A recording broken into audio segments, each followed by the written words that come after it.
Assalamualaikum, semoga Anda semua selalu sehat. Pada video yang sudah saya unggah beberapa waktu yang lalu, silakan Anda klik tautan di atas.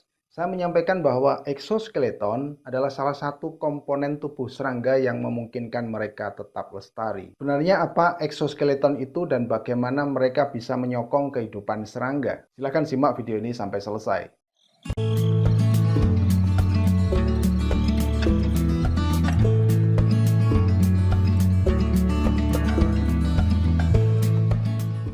Kata skeleton berasal dari bahasa Yunani yang berarti mumi atau tubuh makhluk yang sudah mengering dan mengeras. Kata ini merujuk pada struktur eksoskeleton yang memang keras dan kaku. Skeleton pada serangga terletak di bagian luar tubuh atau membungkus tubuhnya sehingga disebut sebagai eksoskeleton. Nah, inilah bedanya dengan endoskeleton pada vertebrata seperti manusia yang terletak di dalam tubuh sehingga tidak tampak dari luar. Nah, mengapa eksoskeleton menjadi demikian penting bagi serangga? Bagaimana serangga memperbaharui eksoskeleton ini ketika sudah sempit karena sifat eksoskeleton yang kaku? Meskipun tipis dan tampak sederhana, eksoskeleton mempunyai struktur yang sangat rumit. Secara struktural, eksoskeleton dibagi menjadi dua lapisan, yaitu epidermis yang terletak di sebelah dalam dan kutikula yang terletak di sebelah luar.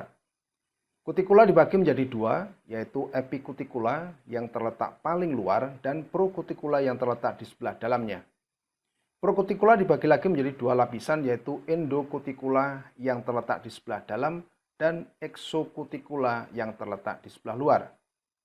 Sementara itu, kelenjar dermal tumbuh di lapisan epidermis dan mempunyai lubang pori yang memanjang hingga menembus epikutikula dan akan mengalirkan semen dan atau lilin ke permukaan kutikula. Bahan epikutikula terdiri atas lilin dan lipoprotein. Epikutikula yang tebalnya antara 0,1 hingga 3 mikrometer terbentuk dari tiga lapisan, yaitu epikutikula dalam, epikutikula luar, dan lapisan superficial di bagian paling luar, yang bertanggung jawab terhadap sifat anti-air dari kutikula. Lapisan superficial kemungkinan terdiri dari glikoprotein yang dilapisi oleh lilin dan lapisan semen pada beberapa bagian. Susunan kimiawi epikutikula memungkinkan lapisan ini mencegah dehidrasi. Lapisan lilin juga diyakini menjadi bagian yang tidak disukai oleh pemangsa, mencegah basah akibat air, memantulkan cahaya dan radiasi ultraviolet yang kemungkinan berbahaya bagi serangga. Di samping itu, pola warna yang terdapat pada permukaan epikutikula dimanfaatkan oleh serangga untuk berkamuflase atau menyamar. Belalang sembah ini menggunakan bentuk dan warna tubuh yang mirip bunga anggrek untuk mengelabui calon mangsanya, dan sebaliknya mengecoh calon pemangsa yang tidak mengenalinya. Inilah yang disebut sebagai kamuflase atau pengaburan. Prokutikula adalah bagian utama dari kutikula yang mengalami sklerotisasi atau pengerasan dan terdiri dari dua komponen utama, yaitu kitin dan protein. Kitin adalah komponen penting dari eksoskeleton serangga. Kitin adalah polimer tak bercabang dengan berat molekul tinggi, yaitu gula asam polisakarida yang terdiri dari rangkaian N-asetilglukosamin. Molekul-molekul kitin bergabung menjadi serabut yang lentur yang terhubung dengan matrik protein sehingga menjadi bahan yang kuat. Kekuatan kutikula berasal dari perlekatan hidrogen antar rantai kitin di samping karena peristiwa sklerotisasi atau pengerasan sklerit. Sklerit adalah sebuah potongan integumen yang keras, kaku, dan kompak yang menyusun ruas tubuh serangga. Contohnya adalah pronotum pada nimfa belalang yang menutupi sebagian besar toraks atau rongga dada bagian dorsal. Sementara itu, kutikula yang bersifat lebih lunak dan lentur terdapat pada bagian sayap atau pada bagian di antara sklerit dengan sklerit yang lain dan disebut membran artrodial. Ini adalah semut penimbun madu Myrmecocystus yang ditemukan di Amerika Utara. Perhatikan potongan sklerit berwarna coklat tua pada abdomen. Membran artrodial yang menyekat sklerit dengan sklerit yang lain bersifat lentur, sehingga abdomen tersebut bisa membesar sekian kali dari ukuran normalnya untuk menyimpan madu.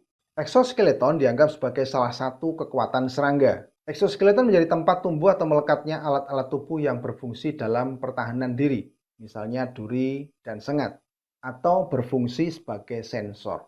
Ulat api ini mempunyai duri-duri racun yang merupakan tonjolan yang tumbuh pada bagian luar eksoskeleton. Duri-duri seperti ini tentunya menurunkan minat predator untuk memangsanya.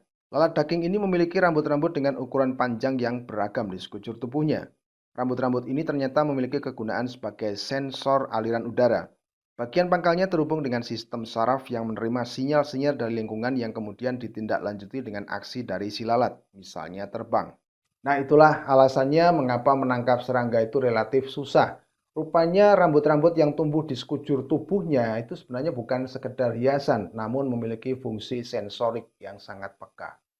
Nah, dari bahasan itu kita bisa menyimpulkan bahwa eksoskeleton itu merupakan pembentuk tubuh serangga, sekaligus sebagai pelindung serangga yang lengkap, karena padanya melekat sistem sensor dan sistem pertahanan yang cukup mumpuni. Pada bagian tertentu kita juga dapat menemukan pula sistem respirasi, yaitu celah trakea, sistem reproduksi yang ada pada ujung abdomennya, dan sistem pencernaan berupa perangkat alat mulut. Itulah bahasan kita tentang struktur dan fungsi eksoskeleton serangga.